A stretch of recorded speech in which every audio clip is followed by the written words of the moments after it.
Naging makabuluhan din ang muling pagtitipon ng mga kinatawan ng Bicameral Conference Committee para ipagpatuloy ang talakayan sa panukalang pambansang budget kagabi. Ang detalye ihahatid ni Kate Renya.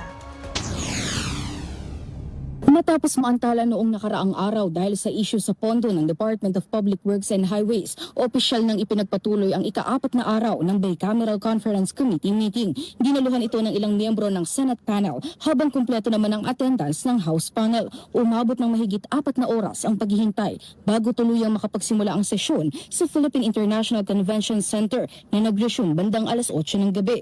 Naantala ang pagpupulong matapos magpadala ng sulat si DPWH Secretary Vince Dizon kaugnay ng revised budget adjustment ng ahensya. Inamin ng DPWH na hindi na isama sa naunang datos ang updated construction material prices na maaaring makaapekto sa nasa 10,000 proyekto. Ayon kay Senate Panel Chairperson Win Gatchalian, inaasahang maisusumite ng DPWH ang revised budget habang ipinagpapatuloy ang deliberasyon sa iba pang ahensya.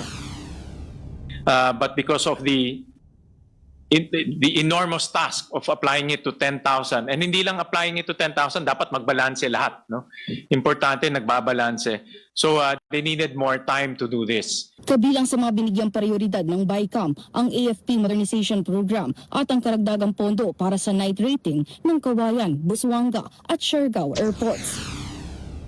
So ito pong night rating ng mga airports ay napakahalaga para po mas marami pong mga flights yung pwede pong pumasok dito po sa mga lokasyon na to at mas mapamura po yung presyo ng mga ticket. Sa kabuuan, nasa 20 ahensya na ang natalakay at naaprubahan ang kanilang pondo. Ayon kay House Panel Chairperson Mika Swansing, mahalaga ang tuloy-tuloy na koordinasyon ng Senado at Kamara at positibo silang maipapasa ang budget sa tamang panahon.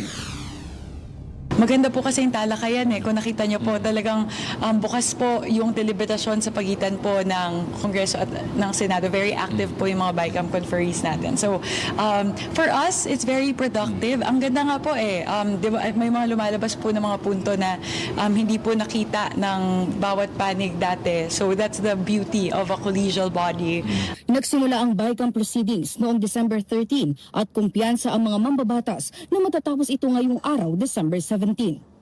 Para sa totoong balita sa Bagong Pilipinas, Kate Renya, Congress News.